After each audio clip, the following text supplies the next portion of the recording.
Yes, hello students. So today we'll have a discussion on the human skull. So you are getting now this is a human skull. So anatomically we have to study in detail. So to study the human anatomy skull, human skull. So just we'll go some introduction part. So before going to that in detail parts of the skull. So as all of you know, the skull bone. So it is having the total. There are 28 bones within what getting the one skull. This is one skull, but this skull it containing so many like 28 bones. So among the 28 bones, okay. So total 28 bones. So these 28 bones are classified into the two groups.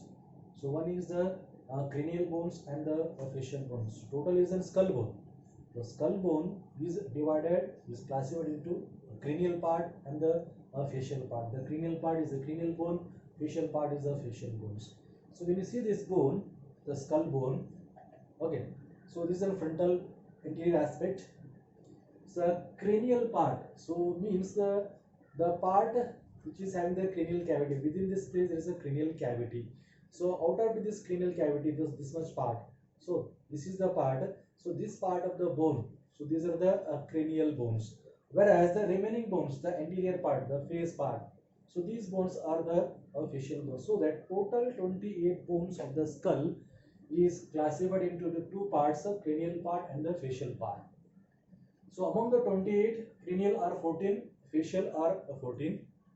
So again, when you go to the cranial part, so in the cranial part they are again classified as a paired and unpaired part. So paired means there are bones which are in two in number. So that is known as a paired, and the bones which are single in number, that is the unpaired. So like that, so these are the pairs, so that you will get the two in number, left side, right side. So what are the paired? One is a parietal bone, temporal bone, and these are three. These are the three ear ossicles. That is malleus, incus, stapes. So these are all you will get in the cranial part. So they are two in number. Parietal two, temporal two, malleus, incus, stapes. They are two means left side and right side. Likewise, the two in number, that is a paired. And like that, the unpaired, so single, one in number. So what are the bones? Frontal, occipital, sphenoid, and the ethmoid. So these are the bones, they are single in number. So these are the cranial bones, the 12 or 14 cranial bones. So when you calculate these, so how many is 1, 2, 3, 4, 5. So 5 into 2 pairs means it is a 10. And these are 1, 2, 3, 4 single, unpaired, the 4. So 10 plus 4, it becomes a 14. The same facial bones also classified as a 14 in number. So here also same thing, paired and unpaired. Then what are the bones you will see in the facial bone? That is maxilla, zygomatic, nasal, lacrimal, palatine, and the nasal concha. That's inferior nasal concha. So 1, 2, 3, 4, 5, 6. They are 6 in number. So paired means 6 into 2. So it becomes a 12. Okay. Then unpaired there are two. One is the mandible and the humor. So the two in number. So 12 plus 2 it becomes again a 14. Okay. So just it is a name of the bones which are present in the skull bone. All these bones, so we have to study in detail in the skull bone in further classes. Now here, so these are the bones we are getting, but among these, so if you see here, malleus, incus, stapes, the ear ossicles. So these ear ossicles can be studied in the sensory organ ear. While studying the ear, so we have to study the in detail of the malleus, incus, stapes. And one more part, inferior nasal concha. So inferior nasal concha is the bone, so which is an nasal, what do you call it? So it is this bone, it comes under the nose part. So when you study the nose, a sensory organ, so there you will get the inferior nasal concha. And remaining all these will have in the further lectures and further classes will deal with the remaining parts of the bones. Okay, so this is one classification. And next second point is in the introduction part. So there are some peculiarities. So peculiarities means you know the meaning of the peculiarity. That is a specific features. So that can be seen only in such one part. That is in here skull bone. So there is a peculiarities. So there are some peculiarities of the skull bone. So what are the peculiarities? Means when you see the skull bone which contains the 28 bones, So 28 bones are all they are having the joint, they are the fused part, and most of the skull joints are the sutural type of the joints. Because when you see the sutural type of the joint, so when you see the arthrology part, so where that different classification of the arthrology, that is sutural joint. So when you want to see the sutural joint, so that will be present in the skull bone. Because in another part of the body, other part of the body, we don't have the sutural joints. Sutural joints will be present in the skull joints. So that is the skull bone joints. So this is the one peculiarity. And another is when you go to the ossification part, so this bone is having the both cartilaginous as well as a membranous ossification. When you see the base of the skull, which is a cartilaginous ossification, and the cranial part of the bone, so there is a membranous part of the membranous ossification. So this is also one of the peculiarity. Then third one, this is there are some bones which are present within the bones. So here, can you see here the malleus incus stapes? So these are the bones. These are the parts of the skull bones. So these skull bones which are present in another one of the other skull bone. So when you see the other bone, like the where it is the temporal bone. So temporal bone. So these malleus incus stapes are present or located within the temporal bone. Means the bones which are present within the another bone. So this is also one of the peculiarities. So likewise, so these are some of the peculiarities of the skull bone. So by this we know some of the importance also, and this plays a very much important part as well as theory as well as a practical examination for the specialist students. So be cautious. So you have to get it in a detailed part of the skull bone. And now we'll go to the next part. We'll go to the different study of the skull and how to study the skull bone. So this skull bone are studied under two headings. So what are the two headings? So one is the external features. So this is a skull. Okay. So there is one more bone. So this is one. This one is a mandible. So with this mandible, we'll call it as a skull bone. Okay. So to study this skull, first we have to the two headings. One heading is the external features, and second heading is internal features. So external features. So to see the external features, so by holding the skull bone, we have to see the skull in different directions. Like if you see from the anterior aspect, so posterior aspect, superior aspect, inferior aspect, and the lateral aspect. Likewise, in the different views, we have to see the skull bone and we have to study the skull bone. So that we have made some headings. What are the headings? So if you see the one view, that is the anterior view. So anterior view of the skull bone, so that is known as a norma frontalis. And the same posterior view of the skull bone, it is a norma occipitalis. Then superior view of the skull, that is a norma verticalis. And inferior view of the skull, norma basalis. And the remaining lateral view, so lateral side view. So lateral view is the norma lateralis. So likewise, by these five directions, five angles, we have to study the external features of the skull. This is one heading part. Then second part is the internal part. So internal, to study the internal part of the skull, we have to take out the skull cap. So this is a skull cap. So or you can say it is known as a vault. So when you remove the vault or skull cap, we are getting some space, the cavity. So this is the cavity, this one is a space, there is a cranial cavity. So after separation of the skull cap or the vault, we are getting the inner part of the skull. So to study this inner part of the skull, so we have to open the vault and we have to study in detail of these structures.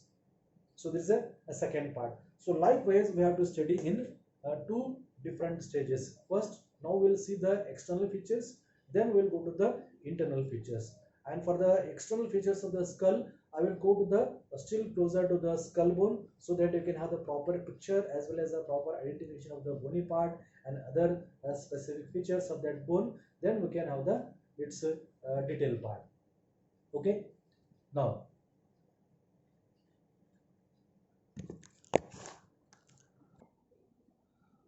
okay students, now we will study the different views.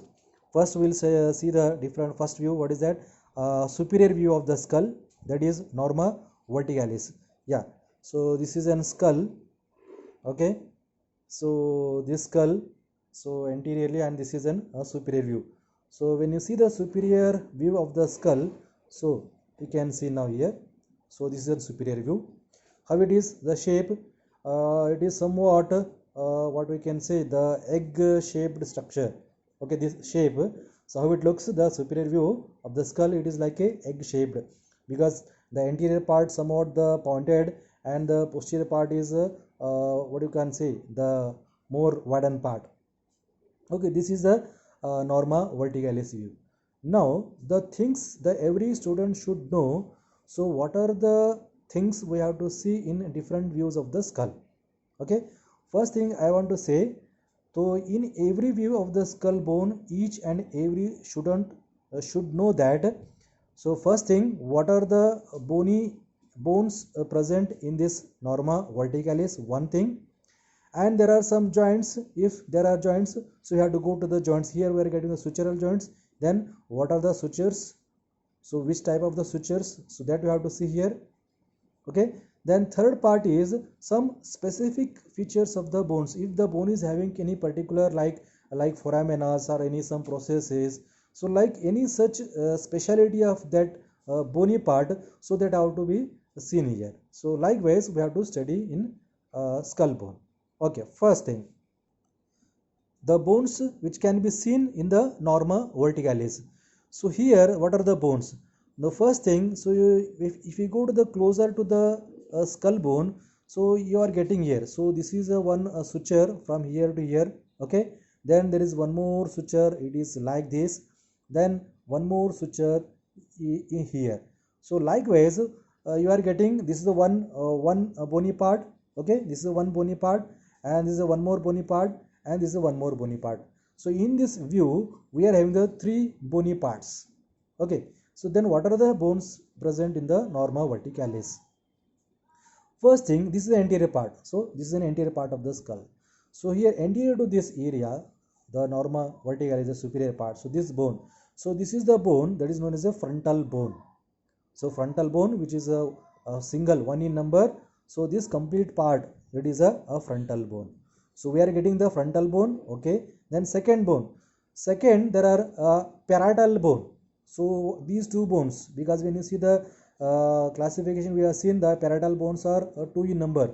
So here these are the two parietal, so left and right, the two parietal bones. Between the two parietal bones there is a suture, so that, so here we can separate these two parietal bones. So these are the left parietal bone and the right parietal bone. So we are getting the frontal bone, we are getting the parietal bone, and small portion of the posterior aspect, there is a occipital bone. Not in major part, in some part of the occipital bone also can be seen in a norma verticalis, that is a superior view. So here, okay, norma occipital, when you go to the posterior aspect, we will deal in the separately, we can in detail. So here we will see these three parts. There is three bones, not three bones, two bones. That is, one is a frontal bone and the two parietal bone. Next, second is the sutures. We are here, we are seeing, we are getting the sutures. Then, so I will go to the close here. Yeah, now you can see this is a one suture which separates the two parietal bone. Okay, the two parietal bone which is separating the suture. So this suture is a sagittal suture. Okay, so what you are getting, this suture from here to here, this is a sagittal suture. And the same thing, there is one more suture from here and here, and this suture is known as the coronal suture. So coronal suture, what are you doing? So coronal suture, it is separating anterior frontal bone and posterior the two parietal bones. So two parietal bone and the frontal bone can be separated by the coronal suture, and the two parietal bone can be separated by the sagittal sutures. And even the one more suture at the posteriorly and small portion of the Lamrod suture. So I will go to the still posterior aspect of the skull. Okay, so we can see the Lamrod suture. So what you are getting here, this suture here and here. So this is a type of the this is known as a Lamrod suture, because when you are observing the skull from the superiorly. So we are getting the coronal suture, sagittal suture, and as well as some part of the lambdoid suture also. So lambdoid suture, which is separating the parietal bone with the occipital bone. Okay, so that we'll see in the norma occipitalis. So here, okay, these are the sutures will be seen in the norma verticalis. Now, second point.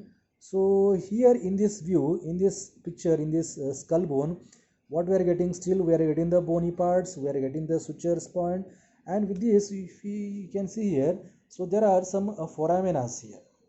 Okay, so there are foraminas. There are two foraminas. So I will go to the close, so you can see here. Okay, so the two foraminas. So what are these two foraminas? These two foraminas known as a parietal foramina. So parietal foramina. So parietal foramina, through this foramina, the structures like the emissary vein which is passing through this foramina. So we are getting the emissary foramen. So bones, sutures, and the emissary foramen. And the main thing, so there are the two junctions here. So what is the junction? This is one junction. So this is the junction between the coronal suture and the sagittal suture. Okay, so coronal suture, sagittal suture, where it meets, so this is one junction, and this junction is known as the bregma. So this is the bregma part. Okay, this is a junction, and there is one more junction in the posterior aspect.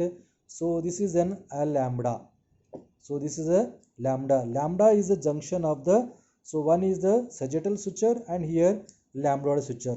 So lambdoid suture and the sagittal suture, where it meets, where it unites, so that is a junction that is known as a lambda.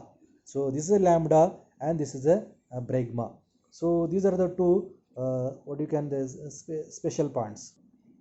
Okay, so this is about the norma verticalis. It is very much simple. Okay, this is one view, and next we'll go to the another view, that is we'll go to the posterior view, that is norma occipitalis. So this is the bone. So if you go to the posteriorly, so you can see this is the norma occipitalis.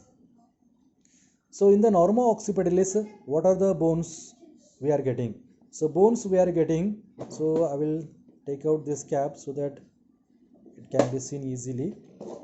Okay, yeah, this is the norma occipitalis. Now we'll see the bones first. What are the bones? So this is the one bone, so complete one bone. So this is the bone that is known as a occipital bone. So occipital bone, the what you can say unpaired, the one in number. So this is an occipital bone, and with this occipital bone we are getting the part of the parietal bone. So here already we have removed the parietal bone. So the parietal bone part, and the main we are getting the occipital bone in the norma occipitalis view. Okay, then so this with this bony part suture, yeah, here we can see the lambdoid suture. So you can see here this is a lambdoid suture, and this sutures is a type of it is an denticulate type of the sutures. Denticulate means like a tooth projections. So you can see the sutures how they are thick, what you can say, the wide end part.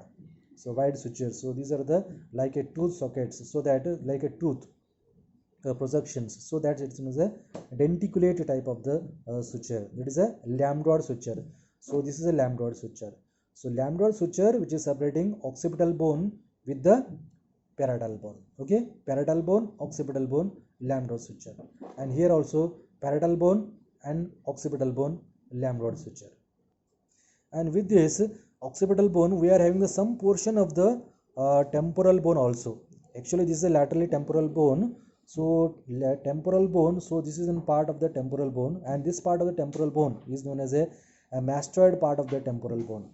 So when you see the posterior aspect, we are getting the occipital bone, we are getting the parietal bone. So with this some portion of the temporal bone, that is a mastoid part of the temporal bone also we are getting in the norma occipitalis. Okay, then the sutures, lambdoid suture one thing, and the one more suture which is separating the what we can say occipito-mastoid suture.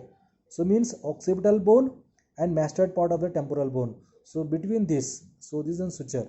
Okay, so this is a suture, occipitomastoid suture, which separates the occipital bone with the mastoid part of the temporal bone. And there is one more parieto-mastoid suture. So parietal bone and the mastoid part. So here, so parieto-mastoid suture. So main we are getting the what you can say, the denticulate type of the lambdoid sutures and the part of the occipito-mastoid suture as well as the parieto-mastoid sutures. So these are the sutures and these are the bones which are seen in the norma occipitalis. Now in this norma occipitalis there are some features. We can say there are some specific features of the occipital bone. So what are that? In this view we can see the lambda, so this junction, so the lambdoid suture and the sagittal suture, this is the junction, a lambda. And one more here, the bony projection, so we can see here, so this is a projection, okay, this one. So this projection is known as a this is present in the posteriorly, so that's why it is known as a external occipital protuberance. External, so externally it is present, and is where it is in the occipital bone. So what it is a protuberance, it is a one projection like structure. So this projection, so it is known as a external occipital protuberance. There is one more protuberance which is present inside, that is known as the internal, so that we will see in the internal aspect. Okay, so this is the external occipital protuberance, and with this external occipital protuberance on the lateral side of this part, so we are having some thickened line like ridge like. So this is the lines and this is the lines. Okay, so what are these lines? So this is the line is known as a superior knuckle line. Okay, the superior knuckle line, and there is one more inferior knuckle line. Superior and the inferior knuckle line, and there is one more line, it is known as the highest knuckle line. So the above to the superior knuckle line, there is one more knuckle line, there is a highest knuckle line. But you can see the two main prominence, it is the inferior and the superior and inferior knuckle lines. So these are the two lines, so which will be lateral to the occipital protuberance. So this is an external occipital protuberance. So lateral to this, there are two lines. There is what you can see, the horizontal lines. It is a superior and inferior knuckle lines. Now there is one more foramen we are getting in the norma occipitalis. So what is that foramen? That is a mastoid foramen. So where it is? So you can see, we'll go to the close to this mastoid foramen. Yes, you are getting here. So this is a foramen. So this is a foramen which presents between the exactly occipital bone and this is mastoid part of the temporal bone. So this foramen, almost it is in between these two. Okay, so this foramen is known as a mastoid foramen. So this is a foramen. So what you are getting, still I am going closer to this. So this is a mastoid foramen. So through this mastoid foramen, even here also there is a passage of the emissary vein, and with this there is a one artery, the branch of the meningeal artery, so which is passing through the mastoid foramen. Okay, so one more thing, all of the students, in every student should know, wherever the foramina comes, so you should know what are the structures passing through that foramina. So then only you will get the proper information. So you don't forget the name of the foramen as well as the structures passing through the foramen.